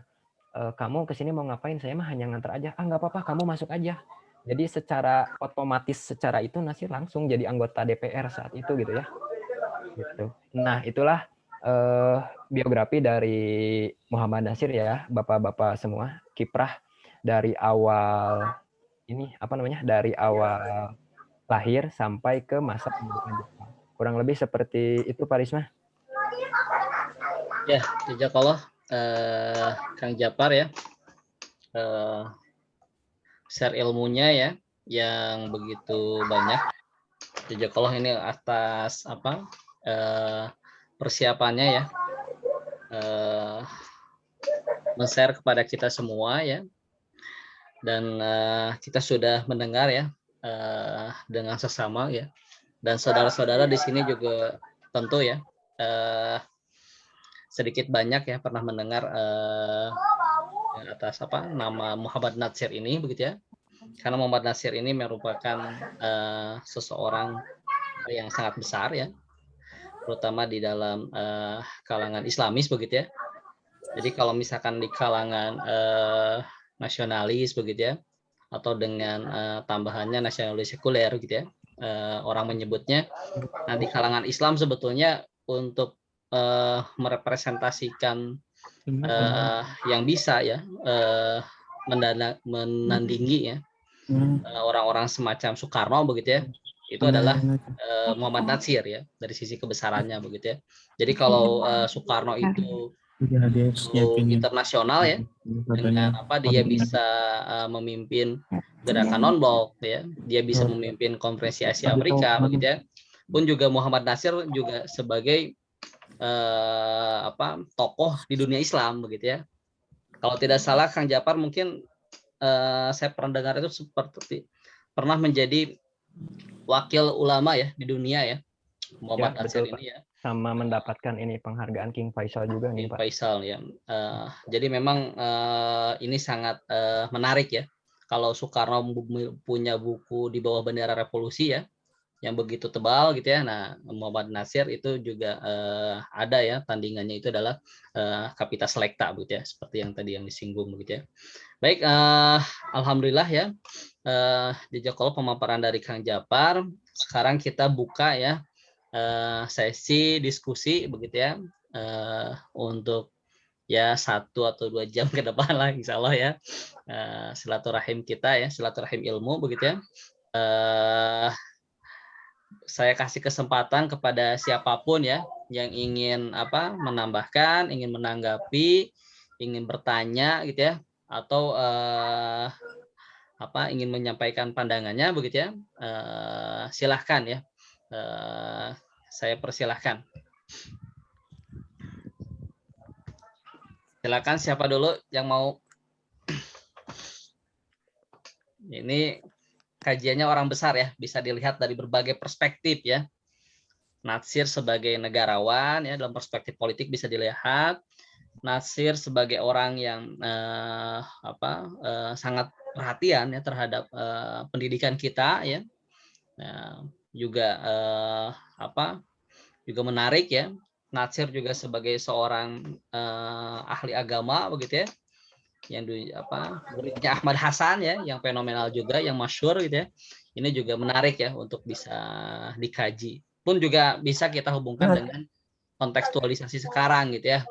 Nah, kira-kira kalau tadi di Pak Darwan bertanya ya intermejo itu kira-kira ada nggak tokoh-tokoh hari ini kontemporer gitu ya yang itu mirip-mirip Natsir begitu ya. Nah, ini juga memerlukan argumen yang kuat gitu ya. Jangan-jangan ya orang-orang seperti Natsir ya itu langka ya di negeri ini begitu. Baik, siapa yang mau memberikan ini dulu? Kang Jamal mungkin, Kang Jamal?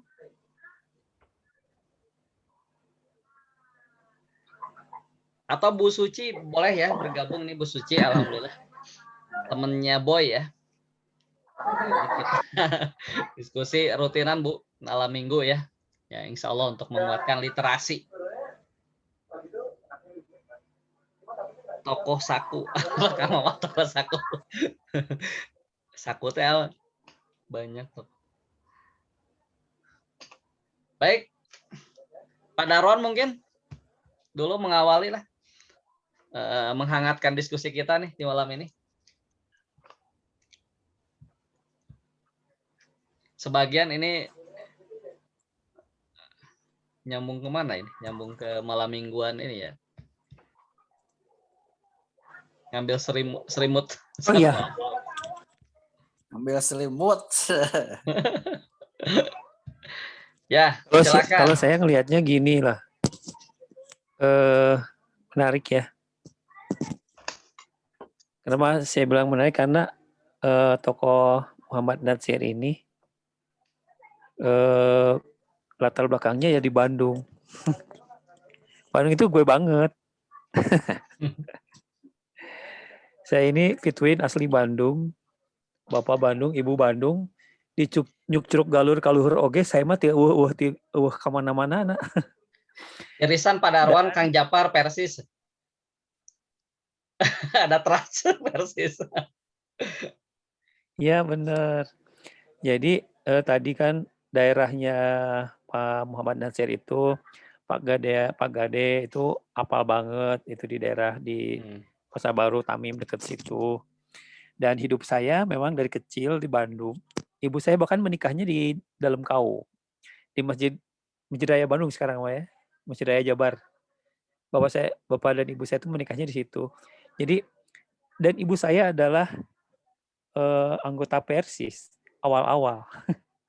Jadi ibu saya itu dulu saya nih bapak saya di Angkatan Udara, ibu saya itu ikutan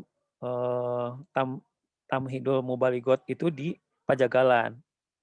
Jadi saya dari kecil itu udah terbiasa dengan paham-pahamnya Persis ya. Bahkan disebutnya mazhab. Ada mazhab Muhammadiyah, ada mazhab Persis, dasarnya baheula. Persis mah simpel-simpel, tapi teh sangat keakuan gitu ya Islamnya teh. Nah, kalau ibu saya teh justru keluarga besar saya banyak di Persis. Jadi banyak saudara-saudara saya namanya tuh Nasir. Kenapa? Nasir itu sangat populer dengan di keluarga saya karena keluarga saya basisnya adalah Persis. Sehingga yang saya garis bawahi di sini adalah kehidupannya beliau memang di Bandung terus melahirkan banyak ide tentang justru kan negarawan atau yang kalau saya lihat tuh tokoh-tokoh yang paling saya sorot itu adalah tokoh-tokoh yang mampu membuat literasi ya, yang literasinya itu bisa kita baca, bisa kita renungkan dan sebagainya. Hari ini tuh tokoh-tokoh tuh apa ya, bacaannya apa, bahkan tokoh sekelas profesor pun senangnya nonton sinetron, kurang ajar kan. Nonton sinetron, my god. Aduh, saya udah sejak 2009 udah punya TV, saya udah peduli itu yang kayak gitu-gitu. Jadi aneh juga kalau tokoh-tokoh hari ini tuh senangnya baca itu ya, baca buku yang nggak jelas. Bahkan senangnya tuh nge-tweet gitu ya. Nge-tweet yang nggak jelas juga. Senangnya follower Atta, Aurel, dan sebagainya.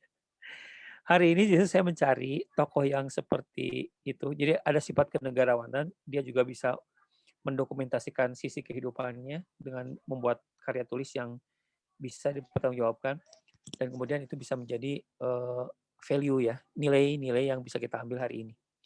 Nah, justru yang saya garis bawah itu dulu, betul sekali bahwa di Indonesia, terutama di Bandung, saya ketika kecil merasakan betul ada gerakan kristenisasi loh, bener. Saya tuh tinggalnya itu di pasar sekarang itu daerah Lewi Panjang, terminal. Sebelum jadi terminal, itu Lewi Panjang itu adalah sawah yang sangat luas ya. Dari jalan Lewi Panjang ke Jalan Kopo itu sawah semua. Terus bypass Soekarno-Hatta itu sampai ke Cibaduit itu sawah, keren banget lah pokoknya. Saya melihat saksi hidup di mana si sawah yang besar itu langsung begitu jadi kota ya. Kemudian sungainya itu indah dulu, sampai ada curugnya, sampai ada busa-busanya. Si curug. Nah, sekarang menjadi solokan ya, gila banget. Dulu tuh indah. Jadi masa kecil saya itu indah. Kalian tuh tidak menikmati keindahan itu, udah hilang. Kalian muncul, hilang itu keindahannya. Saya kalau dulu bagi rapot itu SD itu di Kalapa 10 itu daerah situ. Disitulah daerah kristenisasi karena dekat dengan Rumah Sakit Immanuel. Nah, orang-orang DDII, Dewan Dakwah Islamiyah Indonesia, itu banyak yang rumahnya dekat saya, dekat rumah ibu saya. Zaman dulu situ. Jadi tahu banget ketika ini ya. Nah, dulu itu saya kalau di sekolah SD negeri Babakan Tarogong Jalan Kopo, tapi sore-sore saya sekolah agama. Nah, keren kan, ada sekolah agama, ada 2 kali nih.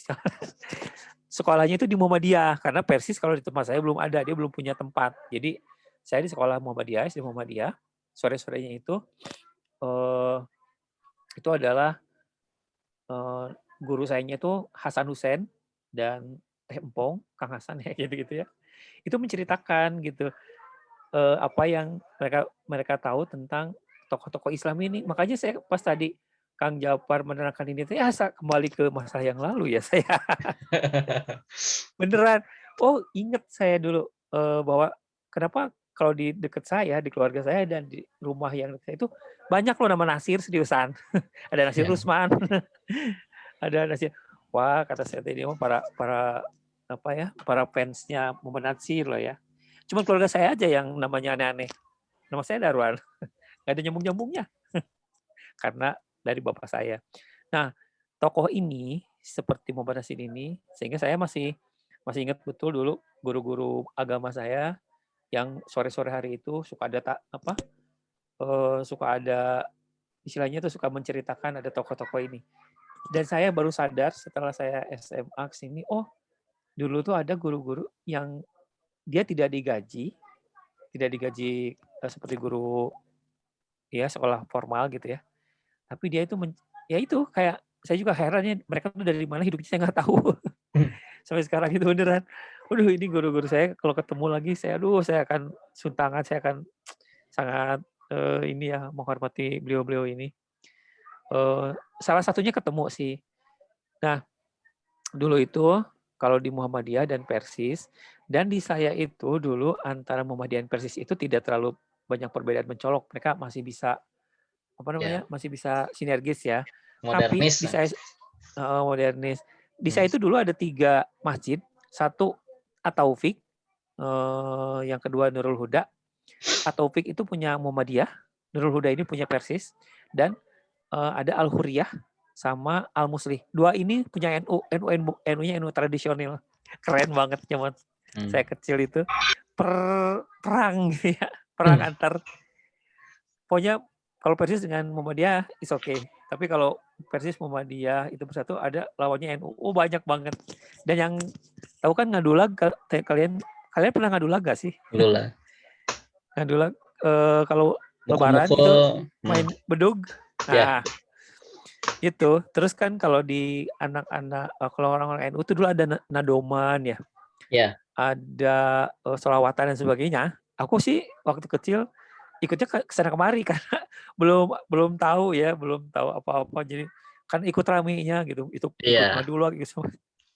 Tiba-tiba guru saya gini, kalian udah besar ya, udah kelas 5, udah kelas 6, harus bisa menentukan. Cina. Bahwa itu teh nggak ada contohnya. Wah ramai kan di situ. Wah, berarti kalau saya nanti ikut ngadu lagu, sih gimana gak ramai. Asli itu perang pemikiran dari kelas 5 SD saya. Sampai pernah digituin.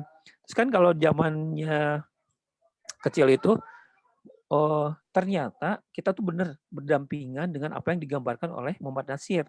Jadi saya ngelihat betul dulu ketika kecil di SD dan SMP, itu teman saya dapat buku-buku Kristen dari Immanuel. Bahkan dapat kaos yang ininya kaosnya tuh adalah I love Jesus. Serius. Di dekat saya. Ada yang gitu. Bahkan ada yang disekolahin. Jadi ada yang ya orang tuanya nggak jelas gitu ya. Kerjanya terus ya dibiayain oleh Immanuel gitu. Kerjanya di Immanuel cuma ngambil-ambil sampah aja. Dan saya baru nyadarnya itu pas udah SMA. Oh ini ternyata yang disebut dengan kristenisasi. Zaman-zaman kecil mah ya gitu aja kan ya. Kelas 5, sampai kelas SMP lah. Sehingga saya mencari, membaca buku kayak gini. Wah kristenisasi itu kayak gitu. Nah hari ini saya tidak menemukan tokoh semacam Muhammad Nasir itu yang bisa mempengaruhi banyak orang loh ya. Saya dapat pengaruhi juga dari guru saya dapat dari gurunya dari ini. Dan dari ibu saya. Ibu saya sampai hari ini masih alhamdulillah. Sudah usianya udah 87 tahun, ibu saya masih ada di Riung Bandung. Jadi beliau itu yang dulu suka ngasih banyak hal. Ini belajar di Persis tuh gini. Saya pernah disuruh ikutan jadi pemuda Persis, tapi saya tidak mau. Bukan tidak mau ya, dari udah kuliah tehnya Rorea Murenan. Terus jadi akhirnya pemikiran-pemikiran itu yang saya sampai hari ini alhamdulillah lah menjadi salah satu bekal saya mengarungi hidup ini. Karena kalau Persis itu orangnya saklek. Pada bidah. Kalau di Persis kayak gitu. Pemikiran-pemikiran seperti inilah yang kita butuhkan, ya. Yang gitu, Kang Paris masih. Sekarang lebih moderat sekarang mah. Ya kan? Ternyata ya NU dengan bansernya gitu ya. Gilir lah pokoknya. Itu udah masuk ke geopolitik. Nah, kalau ke pertanyaan saya nih ya buat semuanya. Jadi kalau dulu zaman saya kecil sampai kelas remaja SMP, SMA itu masih ada perang misalnya Puruiyah ya. Jadi NU Persis Muhammadiyah itu rame banget gitu sampai saya pun ikut terlibat di dalamnya. Ingat banget saya waktu itu ketika udah ngerti gitu ya, saya bersikap seperti apa. Hari ini sebetulnya kita perang pemikirannya dengan kelompok mana sih gitu. Kalau kita ngelihat dari materi yang dibawakan oleh Kang Japar tadi ya, dari ada kristenisasi, ada pemikiran global kayak gitu. Bahkan hari ini sampai kejadian loh ya, ada alumni UIN tuh Kang Mamat, teman-teman Kang Mamat ada yang murtad nih dari UIN murtad nih. Keren tuh, yang kayak gitu. Itu teman-teman. Rame-rame. Itu dari saya. Ya, hatur nuhun ya Pak Darwan. Ini memberikan juga ya sharing visualisasinya ya. Jadi saksi sejarah langsung ya, karena Pak Darwan melihat pada fenomena waktu kecil ya di Bandung ya, dan beliau juga memang salah satu keluarganya juga pernah ya menjadi murid-muridnya Natsir sebetulnya ya, orang-orang Persatuan Islam itu begitu ya, selain Ahmad Hasan ya, Kiai Haji Muhammad Yunus, Jam-Jam ya. Nah itu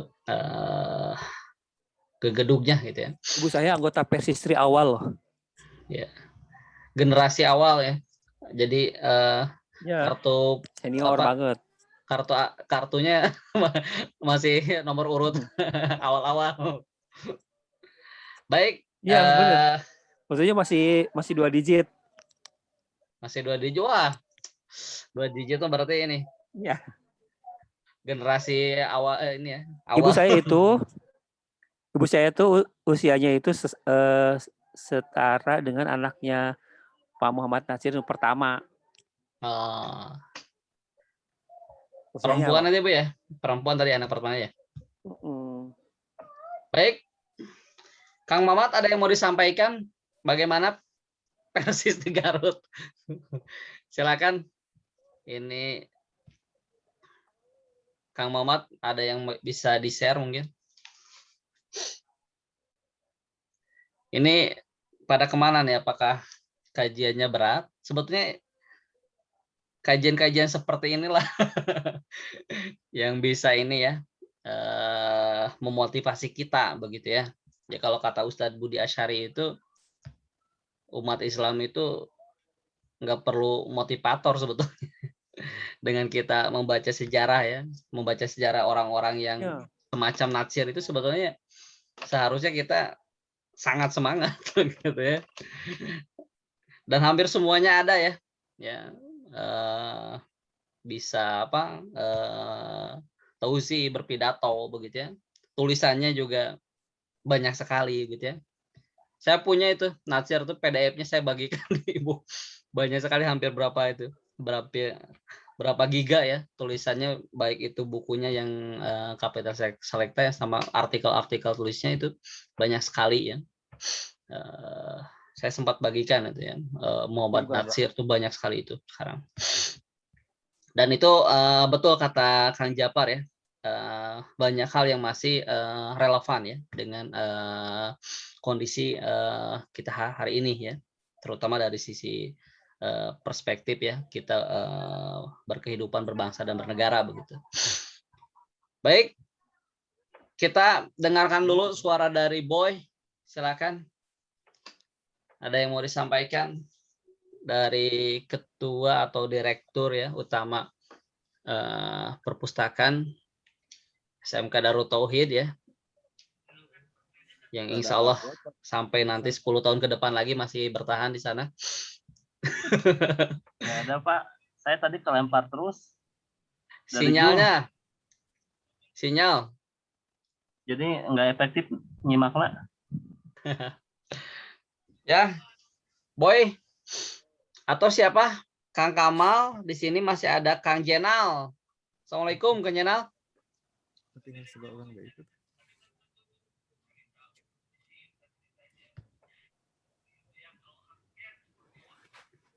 Monitor masih ini Kang Jenal atau Kang Kamal?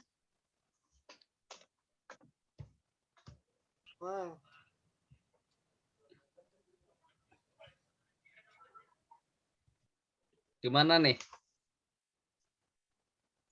Iqbal kemana Iqbal? Iqbal kayaknya ngantuk ya. Kurang tahu deh. Ya. Iya. Nggak, ini moderator nggak bisa ngejar satu-satu. Dia di awal-awal. Tadi di awal-awal Kang Iqbal sambil makan apa? Kue mari. Jadi kan ngantuk. Oh, kamu iya, minum cucu, mimi cucu. Pantesan dia kayak bayi sehat. Ya. Sebetulnya ada yang menarik ya dari Muhammad Natsir ini. Jadi selepas dari pembubaran partainya ya, Masyumi kan terkenal itu kan. Dan Masyumi ini kan partai Islam di Indonesia yang pertama uniknya itu ya, besarnya itu dipimpin ya oleh Muhammad Natsir. Yang itu ketika itu kan sebetulnya di Masyumi itu orang-orang Persis itu bukan mayoritas.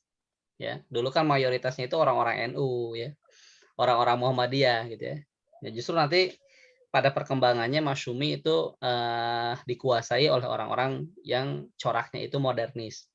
Dan kebesaran daripada Masyumi itu ketika dipimpin oleh Muhammad Natsir ya. Padahal kan komposisinya kalau dari sisi apa jumlah keanggotaan orang-orang NU itu jauh lebih besar ya. Orang-orang Muhammadiyah juga sama ya besar. Tapi Persis ya tidak banyak tapi bisa ya di kepemimpinannya gitu ya. Nah, yang menarik itu ya setelah dibubarkan ini begitu ya. Nah, pasca daripada perjuangan Natsir ya secara politik begitu ya. Nah, ini di Indonesia ini belum ada begitu ya. Lagi yang dalam sisi politik ya partai-partai yang mengusung Islam ya itu sebesar masyumi, gitu ya. Izin dulu ya bentar. Ya, Pak. Nah, jadi dalam catatan saya itu kalau tidak salah, alam ya, kemarin itu pasca reformasi itu partai Islam itu kalau tidak salah yang paling besar itu pernah mencapai itu PKB ya, 12% ya. Nah, tapi kalau masyumi gitu ya, itu sampai 20% ya. Ya, lebih gitu ya. Bahkan ada orang yang melihat gitu ya, kalau seandainya gitu ya, ketika itu NU itu tidak memisahkan diri dari masyumi begitu ya, maka yang akan menang itu masyumi gitu ya. Jadi bukan PNI. Kan urutannya pada pemilu 55 itu PNI pertama, masyumi kedua, NU ketiga ya, PKI keempat begitu ya. Nah, seandainya NU itu tidak ini ya, NU aja sudah suaranya sudah lumayan ya, NU itu ada 18% ya. Kebayang kalau 20% NU itu digabung ya dengan masyumi begitu ya, itu pasti umat Islam itu bisa menang telak begitu ya. Tapi takdir sejarahnya PNI lah yang menang begitu ya. Dan hari ini mungkin yang menarik ya, trustnya Soekarno itu kan sedang menguasai begitu ya. Ya, dengan Megawati ya yang posisinya itu sebagai Dewan Pembina ya formulasi lah ya PNI itu ya formulasinya kalau zaman sekarang itu PDI ya PDIP begitu ya. Nah dengan perjalanan panjang gitu ya. Nah ini juga bisa dilihat itu ya ternyata ya pada perspektif politik begitu ya ini membuat kita sedikit memiliki PR yang sangat besar gitu ya. Bagaimana kemudian Muhammad Natsir ya yang seorang negarawan ya yang bahkan ya dia jasanya juga sangat besar sekali ya. Yang mencolok mungkin Kang Japar ya salah satunya itu proklamasi untuk kedua kalinya ya. Jadi kalau Soekarno 17 Agustus tahun 45 proklamasi ya. Nah, kalau Muhammad Natsir ya itu ketika Republik Indonesia Serikat ya kembali ke NKRI begitu ya.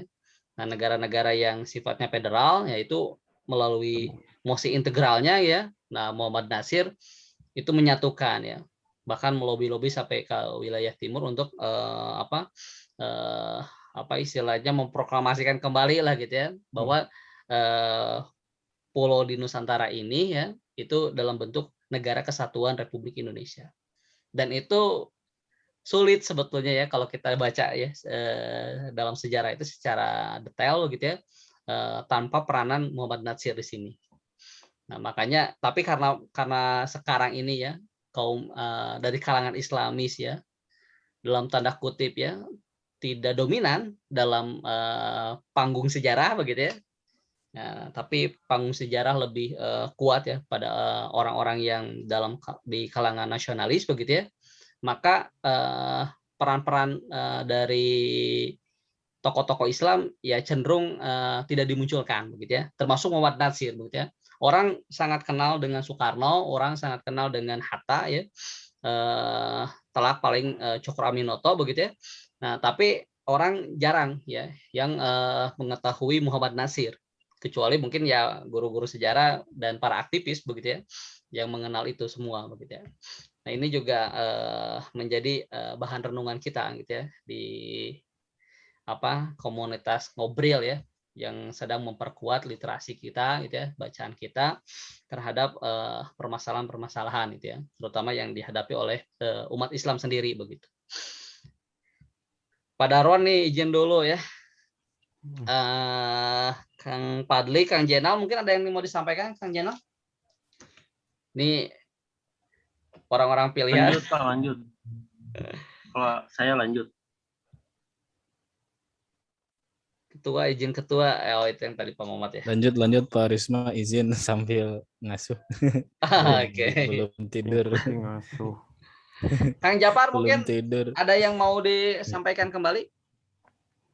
Iya sih Pak, nanti apa yang disampaikan tadi oleh Pak Darwan, saya kan tidak mengalami ya, maksudnya dari mulai misalkan dulu gitu ya, apalagi orang tua Padaruan kan benar-benar asabikunal awalun gitu ya, berarti mengalami betul gimana keadaan Bandung gitu ya, kemudian keadaan-keadaan sekitar gitu. Bahkan kalau misalkan yang Padaruan tadi apa namanya, yang di sekitar rumahnya ada 3 masjid gitu ya.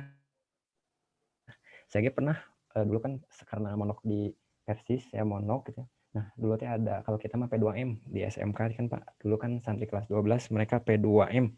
Nah, kita teh di P2M kan di daerah-daerah yang memang satu memang ada PJ-nya di sana, ada PJ Persisnya, kemudian sisanya ada yang di Ingkar Sunnah, ada yang di NU Tulen tradisional, kemudian ada yang di daerah yang ingkar kepada Al-Quran, ada juga gitu ya. Nah, saya dulu kebagian yang di Nahdlatul Ulama, benar-benar tradisional itu ya. Padahal kami tidak tidak langsung misalkan oh ini ABCD gitu ya, saklek gitu ya, enggak gitu. Tapi padahal kami baru menginjakkan kaki di masjid itu, ujug-ujug diusir. Wah, besok macam tong ka dede lah gitu. Saya teh memang di sana tidak aneh teh karena pernah diceritakan oh dulu teh debat seperti ini dan oh pantesan gitu ya. Padahal kan istilahnya kita kan sudah tidak seperti itu lagi gitu ya Pak. Tidak keras ting lah gitu ya nama gitu. Ya. Oh tapi memang di daerah-daerah itu teh sampai seperti itu gitu ya. Bahkan pernah ada yang mau menikah gitu ya. Karena beda ormas nggak jadi gitu. Ya. Wah, ya kan istilahnya oh berarti itu teh sampai apa namanya sampai seperti itu gitu ya. Kalau misalkan melihat tokoh Muhammad Nasir dulu yang hayatnya gitu ya, kalau misalkan melihat seperti sekarang, saya kira justru mempertanyakan sih Pak sebenarnya. Misalkan Yusril Islam Mahendra teh kan jelas-jelas muridnya langsung gitu ya. Jelas-jelas muridnya langsung, tapi seolah-olah tidak tidak seperti Nasir lah gitu ya, berjuangnya asa beda gitu ya. Padahal beliau itu kan istilahnya muridnya dari Nasir langsung. Bahkan kan pas ada yang bilang bahwa PBB itu adalah kelanjutan dari Masyumi gitu ya. Bahkan ada yang bilang seperti itu. Tapi hilir mudiknya kok asa ngaler ngidul gitu kan, tidak terlalu ini. Tapi memang kalau misalkan melihat sosok orang-orang dulu, salah satunya Nasir, memang kalau sekarang asa sangat jarang gitu ya. Kalau misalkan tadi sebutkan Buki Saku ya memang rasanya tuh seperti itu gitu ya. Kalau misalkan tadi Agus Salim misalkan orang yang memang sudah terkenal gitu ya, diplomat dan lain sebagainya, pindah rumah tapi nggak lebih baik dari rumah yang sebelumnya gitu kan. Kalau pejabat mah kan justru Covid kan justru jadi zaman ajang gitu ya Pak, jadi ajang gitu. Kemudian memang asa jadi miris gitu ya. Jadi seolah-olah saya kadang ketika melihat ini teh seolah-olah tidak si tokoh-tokoh yang sekarang teh apakah memang tidak mau belajar sejarah atau memang istilahnya membutakan terhadap sejarah gitu Pak. Misalkan yang Soekarno, yang Megawati, yang Trisila, Ekasila dan lain sebagainya.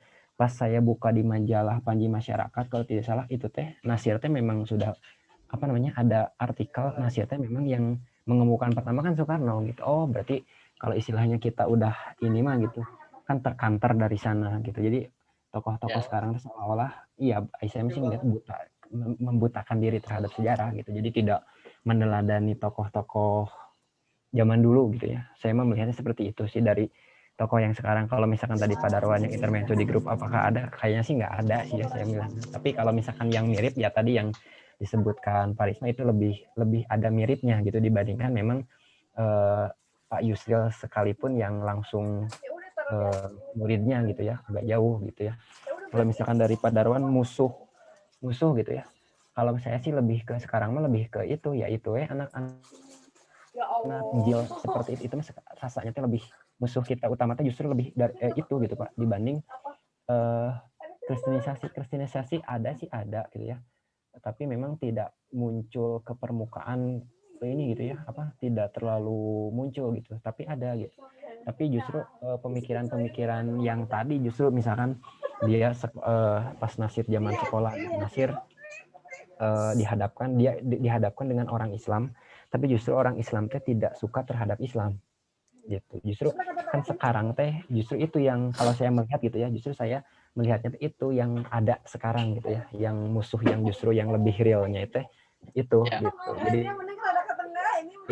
misalkan tentang hilafiyah sekarang mah lebih ke saling legowo gitu. Oh ya udah ini gitu ada yang beda dan Ya. sebagainya gitu. Nah, jarang lagi kan debat misalkan terbuka beda Lebih sudut dan dewasa. sebagainya. Lebih dewasa gitu.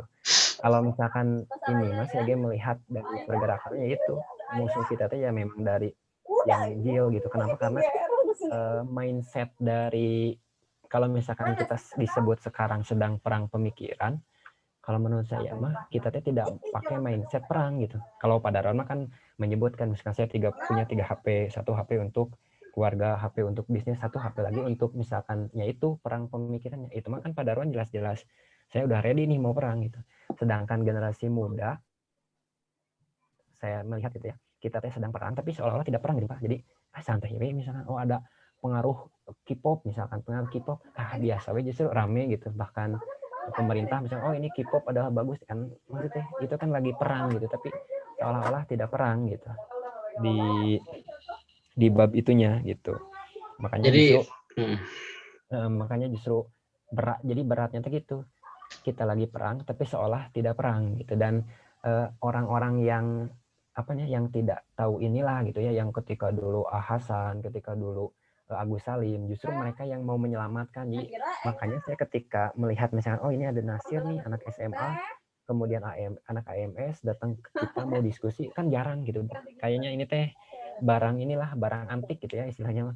Makanya dihadapinya itu dengan ketika ada tugas apapun, misalkan Agus Salim ini ya udah simpan dulu ngobrol sama Nasir, simpan dulu misalkan ngobrol sama Muhammad Rum gitu. Berarti kan dari guru kitanya juga gitu ya, dari guru saat itu dia mencerminkan ini penting nih pemuda gitu, jarang-jarang ada yang langsung benar-benar di kader gitu dan jadi sukses kan, itu istilahnya mah gitu. Jadi benar-benar sepertinya kadang ID kita kan meskipun Nasir saat itu bilang misalnya ya udah sok selesaikan aja misalnya ke Hasan ataupun ke Agus Salim, tapi kan dari gurunya enggak, sok kita ngobrol aja kan gitu. Kadang di kita mungkin gitu ya Pak, kadang guru misalkan ada misalkan santrinya yang lebih aware gitu ya, yang lebih aware, tapi kan seolah-olah santai we misalkan ya nanti ya saya nggak ada waktu, saya kapan ya, saya sibuk ya saya itu ya. Kadang sepertinya di zaman sekarangnya misalkan guru itu saya kadang melihatnya seperti itu gitu. Kurang perhatian ketika ada anak benar-benar mau berubah lah istilahnya ataupun mau perhatian gitu. Betul. Nah ini buktinya ini 4 orang lagi nih. Berat kajian kayak gini. Ya. Kalau saya gini ya melihatnya, dari kita di kelas aja ya, di kelas ketika kita menjadi murid dan di kelas ketika kita menjadi guru, berapa orang sih yang berani speak up gitu ya, benar nggak? Ya.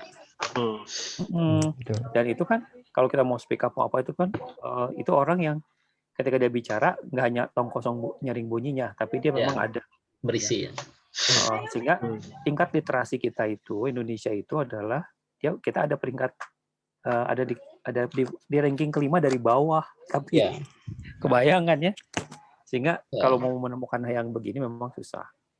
Jadi kayak tadi kenapa sih seorang guru kemudian muridnya kayak gitu? Karena itu tadi sih mungkin ya guru kita kan dari gurunya dan sebagainya. Dulu kan bagus banget. Nyampe ke guru, nyampe ke muridnya mungkin sekian persen, makin turun gitu. Plus memang makin ke sini godaan kita itu makin banyak.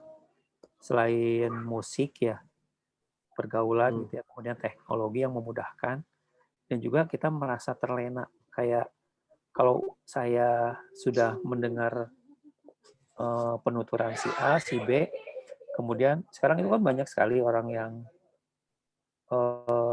tampil di mimbar ya, yang tampil di mimbar, tapi sebenarnya kita nggak butuh itu, tapi orang-orang sudah terbiasa. Kayak gini, kalau misalnya ya kita kan sebetulnya nggak butuh amat orang ini, orang dewasa itu nggak butuh apa sih susu murni gitu ya, susu apapun lah itu gitu. Tiba-tiba tiba-tiba kita makan, kita mengonsumsi itu. Justru itu bukan menjadi vitamin gitu, itu menjadi penyakit, bener nggak? Coba aja kalian susu, makan susu setiap hari dan sebagainya. Kalau anak kecil dalam masa pertumbuhan sampai usia remaja yang tadi pertumbuhannya udah mentok misalnya di usia 19, 18, itu kita udah nggak butuh lagi itu. Nah kalau ditambahin lagi itu kan jadi penyakit. Sama kalau kayak gini, pada saat kita dulu ya kecil ya baru nyadar sedikit, nah itu kan kita lagi butuh sebenarnya. Jadi kalau saya dulu dari SMP, dari SD sih, saya suka, hobi saya itu baca, nulis, walaupun memang nulisnya nggak ini. Kalau kesininya nulis artikel, nulis cerita itu. Nah pada saat masa pertumbuhan itu kalau kita tidak disuplai dengan buku bacaan ya udah kita nerima dari radio, dari TV gitu. Itulah masalahnya. Sehingga banyak orang yang hari ini pun, walaupun sudah muridnya langsung si ini, tapi pada kenyataannya dia udah jadi ketua partai dan sebagainya, kok nggak seperti itu. Karena saya yakin dia mencari vitamin dari yang lain. Gitu. Sebenarnya nggak butuh itu, tapi dia nyari, dia makan. Nah, kita terus kayak gitu. Kalau sekarang, saya ketika di SMA, dan di SMA itu asli saya gaul, terus masuk kuliah, saya kembali lagi ke jalan yang benar. Kalau yang benar itu artinya, oh ternyata begini, oh ternyata begitu. Jadi saya tahu zaman ketika kuliah itu orang-orang yang bergerak di underground gitu ya, orang-orang yang di permukaan, orang yang di ini, orang sampai ke dakwah-dakwahnya orang liberal gitu, kita tahu gitu. Saya merasakan itu sehingga ketika berganti zaman, berganti masanya kayak gini, oh saya harus gini ya segini. Kayak gitu sih kalau saya. Intinya kalau yang saya pelajari dari beberapa tulisannya Muhammad Natsir itu, tantangan kita tuh akan selalu ada di lingkungan. Jadi kayak beliau ini kan guru-guru kita yang dulu, termasuk juga ibu saya itu membaca satu kitab itu sampai selesai. Jadi sebelum selesai dia nggak baca kitab yang lain dulu. Kalau zaman dulu kayak gitu. Iya. Zaman dulu dari guru saya juga kayak gitu. Oh iya gitu. Kalau sekarang kan ini can selesai simpen macam iyo can selesai, wah kayak gitu-gitu. Karena banyak yang ngabibita gitu ya. Apalagi kalau level pemikiran, level buku gitu. Kita kayak tamasya gitu kalau baca buku kayak gini tuh. Tuh, sehingga kalau saya sih semakin kesini ya semakin sadar sih. Oh iya, anak-anak tuh, dan kita juga nggak bisa ngajak maksa-maksa anak-anak untuk literate gitu ya, karena tergantung dari dirinya dan tergantung dari keluarganya.